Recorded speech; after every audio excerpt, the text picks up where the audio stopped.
الحمد لله والصلاة والسلام على رسول الله وعلى آله شهداء ما بعد. قال الله تعالى في الكلام القديم وفي الفرقان المجيد: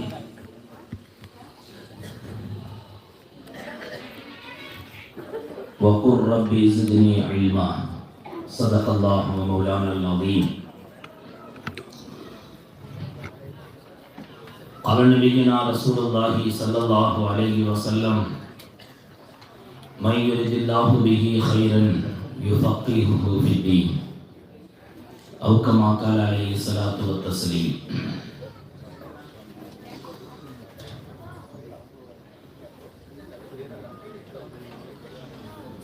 அல்லாஹ்வுடைய மாபெரும் கிருபையினால் தாருல் உலூம் நஸீரியா இஃதுல் மதரசாவுடைய பட்டமளிப்பு விழாவிற்கு தலைமையேற்று நடாத்தி கொண்டிருக்கிற கண்ணியத்திற்குரிய உஸ்தாதுனா ஹஸ்ரத் அவர்களே, பட்டம் பெற இருக்கிற மாணவர்களுக்கெல்லாம் சனதுகளை வழங்கி தங்களுடைய அழகான உபதேசத்தால் அவருடைய பிற்கால வாழ்க்கையை சிறப்பாக்க வருகை தந்திருக்கிற கண்ணியத்திற்கும் மேன்மைக்கும் உரிய ராஷிதுல் உலமா உஸ்தாத் அவர்களே,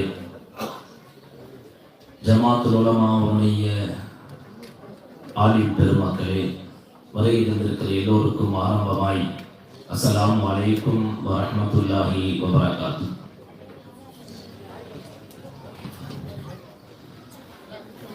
உண்மையில் ஒரு சந்தோஷத்தை காண முடிகிறது. இதை உருவாக்கிய இலியாஸ் ஹஜ்ரத் இல்லாமலேயே இவ்வளவு பெரிய ஒரு ஏற்பாடு, தொடர்ந்து மதரசா நடைபெறுவது, இவைகளெல்லாம் உண்மையில் ஒரு பெரிய சந்தோஷம். இலியாஸ் ஹஜ்ரத்தோடு சிறிய வயதிலிருந்தே அவர்களோடு தொடர்பில் இருந்தவர்கள் நாங்கள். அவர்கள் வஃபாத்தான போது இந்த மதரசா என்ன நடக்குமோ என்கிற ஒரு அச்சம் இருந்தது. இது மேற்கொண்டு செயல்படுத்த முடியுமா?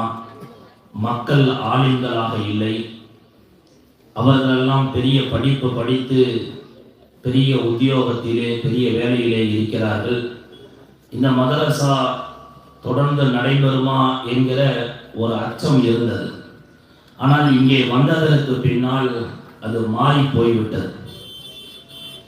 உண்மையில் ஹஜ்ரத் இல்லாமலேயே அவருடைய மகனார் ஆலிம்களோடு எல்லா வகையிலேயும் தொடர்பு கொண்டு, தந்தை இருந்தால் எப்படி தொடர்பு கொள்வாரோ அதுபோல எல்லா ஆலிம்களிடமும் பேசி பழகி எல்லோரிடத்திலேயும் நற்பெயரை பெற்று, என்னுடைய தந்தையினுடைய கனவை நான் நினைவாக்குகிறேன், என்னுடைய தந்தை எந்த ஆசையில் எந்த நல்ல எண்ணத்தில் மதரசாவை உருவாக்கினாரோ அதை மேம்பட நான் செய்வேன் என்று தன்னுடைய சொந்த வேலைகளை எல்லாம் ஒத்தி வைத்துவிட்டு தன்னுடைய தந்தையினுடைய கனவை இன்றைக்கு நனவாக்கிவிட்டார்.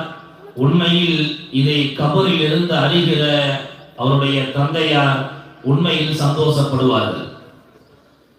ஒரு மதரசாவை உருவாக்குவது என்பது சாதாரண காரியம் அல்ல. பெரும் பெரும் ஆலிம்கள் எல்லாம் இந்த காரியங்களில் இறங்கி கடைசியில் வெறுமனே வெளியேறி இருக்கிறார்கள்.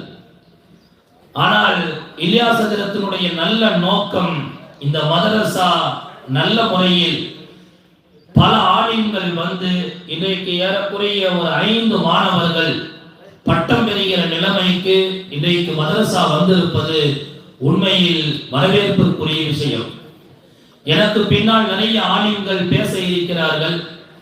வாழ்த்துறை என்ற அடிப்படையில் சில வார்த்தைகளோடு நான் முடித்துக் கொள்ள விரும்புகிறேன்.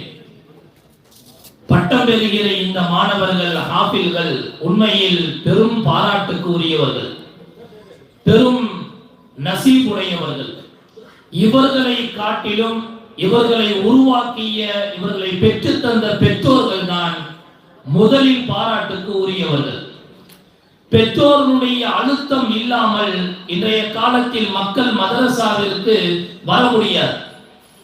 நாமும் அரபிக் கல்லூரியோடு தொடர்பு இருக்கிற காரணத்தினால் மாணவர்களுடைய மனோநிலை என்பது இன்றைக்கு காலம் மாறி போய்விட்டது. எல்லாமே ஃபேஷன் டிசைனிங் ஆக, எல்லாமே ஒரு மோசமான ஒரு வாழ்வை நோக்கி இன்றைக்கு நகர்ந்து கொண்டிருக்கிறது. சிறியவர்களிலிருந்து பெரியவர்கள் வரை எல்லோருடைய கையிலேயும் வித்தியாசமான ஸ்மார்ட் போன்களை பார்க்க முடிகிறது. எல்லா ஆடை கலாச்சாரம் எல்லாம் மாறி போய் கொண்டிருக்கிறது. வாழ்க்கையினுடைய லைஃப் ஸ்டைலே இன்றைக்கு மாறி இருக்கிறது. அதையெல்லாம் ஓரமாக ஒதுக்கி வைத்துவிட்டு நாங்கள் அல்லாஹ் ரசூலுடைய கல்வியை கற்கிறோம் என்று இந்த மாணவர்கள் வந்திருக்கிறார்கள் என்றால் உண்மையில் பாராட்டுக்குரியவர்கள் இவர்களை அனுப்பி வைத்த பெற்றோர்கள் தான். கல்வியை தேடி ஆர்வத்தில் வருவது 100க்கு 1 2. மீதம் இருப்பவர்கள் எல்லாம் பெற்றோருடைய ஆசையின் அடிப்படையில், பெற்றோரின் விருப்பத்தின் அடிப்படையில் இந்த கல்வியை தேர்வு செய்கிறார்கள். படிக்க படிக்க பிற்காலத்திலே தங்களுடைய சரியான நோக்கத்தில் பயணிக்க ஆரம்பித்து விடுகிறார்கள். அல்லாஹ்வுடைய மாபெரும் கிருபையினால் இந்த 5 மாணவர்கள் இங்கே ஹாஃபில் சனது பெறுகிறார்கள். குர்ஆனை மனப்பாடம் செய்வது என்பது 3 ஆண்டுகள் நாங்கள் திருப்பூர் காதர்பேட்டையில் இங்கே இருக்கிற ராஷிதுல் உலமா உஸ்தாதனுடைய ஷரீக்காக இருக்கிற அஹ்மது ஷரீப் ஹஜரத் அவர்களிடத்தில் கிட்டத்தட்ட 28 ஜுசுவை முடித்தேன். 2 ஜுசுவை இம்தாதுல்லா ஹஜரத் அவர்களிடம் ஓதினேன். 28 ஜுசுவை அஹ்மது ஷரீப் ஹஜரத் அவர்களிடம் ஓதினேன். கடுமையாக அடிப்பார்கள், அடி பின்னி எடுத்து விடுவார்கள். அடி எங்கே விழுகிறது என்று வெளியிலே சொல்ல முடியாத அளவுக்கு அடி விழுகும். அந்த அடியின் பலனை இப்போது நாங்கள் பார்க்கிறோம். அதனுடைய அன்றைக்கு கொடுக்கப்பட்ட அந்த சரியான பயிற்சி தான் இன்றைக்கு சமூகத்தில் அடையாளம் காண வைத்திருக்கிறது. கஷ்டப்பட்டு இந்த இல்மை படித்தால் மட்டுமே இந்த இல்மை நமக்கு வந்து சேரும். வெறுமனே ஒரு முயற்சி இல்லாமல், ஒரு சரியான பயிற்சி இல்லாமல் இந்த கல்வியை நாம் பெற முடியாது. எத்தனையோ பேர் ஆசைப்பட்டார்கள். இந்த கல்வியை படிக்க ஆரம்பித்த எத்தனையோ பேர் இடையிலேயே சென்றவர்கள் ஏராளம். பெரும் பெரும் ஆலிம்களாக ஆகி இந்த குர்ஆனுடைய கல்வி நம்முடைய கல்வியில் இல்லையே என்று கவலைப்பட்டவர்கள் ஏராளம். இந்தியாவுடைய மிக பிரபலமான புகாரிக்கு ஷரஹ் எழுதிய ஃபைதுல் பாரி என்கிற ஒரு பிரபலமான ஷரஹை எழுதிய அன்வர் ஷா காஷ்மீரி ரஹிமஹுல்லாஹ் அவர்கள் தங்களுடைய ஒரு ஜல்சாவிலே இது போன்ற ஒரு ஹாஃபில்களுக்கான சனது விழாவில் அந்த சனதை கொடுக்கிற போது அவர்கள் மாணவர்களை பார்த்து சொன்னது, நானும் இதே போல படிக்க ஆரம்பித்தேன். சிறிய வயதில் எனக்கு அது போன்ற ஒரு கவனம் இல்லாததின் காரணமாக எத்தனையோ பெரும் பெரும் கிதாபுகளை பின்னால் படிக்க முடிந்தது, ஆனால் குர்ஆனை மனப்பாடம் செய்ய முடியவில்லையே என்கிற ஆதங்கம் இன்று வரை எனக்கு இருக்கிறது என்று அவர்கள் சொல்லுகிற போது அவருடைய வயது கிட்டத்தட்ட 25. இந்தியாவில் அறியப்பட்ட புகாரியினுடைய மிகப்பெரிய ஃபைதுல் பாரி என்று ஒரு விளக்க உரை எழுதிய மிகப்பெரிய மகான். இப்படியெல்லாம் அல்லாஹ் சில பேருக்கு மட்டும்தான் குர்ஆனை மனப்பாடம் செய்கிற பெரும் பாக்கியத்தை அல்லாஹ் வழங்குகிறான். அப்படி பாக்கியம் பெற்ற பாக்கியசாலிகள் இங்கே இருக்கிற 5 பேர். எனக்கு முன்னால் பேசிய இப்ராஹிம் ஹஜ்ரத் அவர்கள் சொன்னதை போல வருத்தமான செய்தி என்னவென்றால், பக்கத்திலேயே மதரசாக்கள் இருக்கிறது. இன்றைக்கு காலங்கள் எல்லாம் மாறி வருகிறது.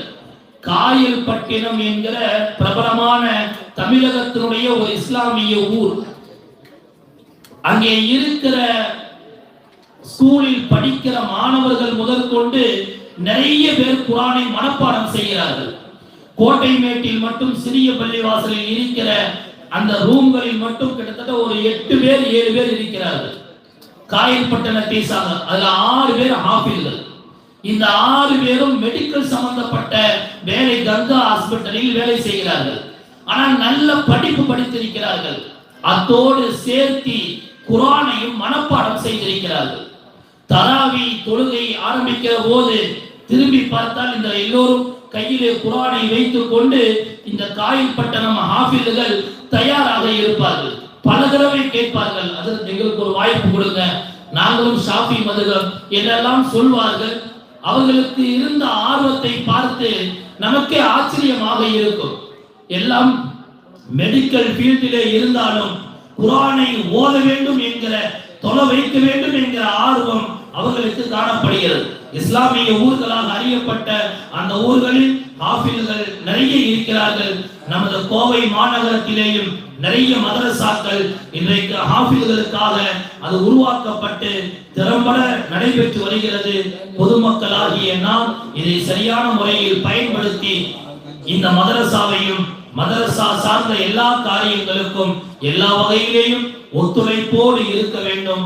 அல்லாஹ் சுப்ஹானஹு வ தஆலா நம்மை அவருடைய தீனுக்கு சேவனம் செய்யக்கூடிய, இந்த தீனுக்கு உபகாரியாக இருக்கிற, இந்த தீனுக்கு சக்திப்படுத்துகிற அந்த பாக்கியசாலிகளுடைய கூட்டத்தில் வல்லோன் அல்லாஹ் நம் எல்லோரையும் சேர்த்தி அருள் புரிவானாக என்று கூறி என்னுடைய வாழ்த்துரையை நிறைவு செய்கிறேன். வாஹிரு தஅவானா அனில் ஹம்துலில்லாஹி ரப்பில் ஆலமீன்.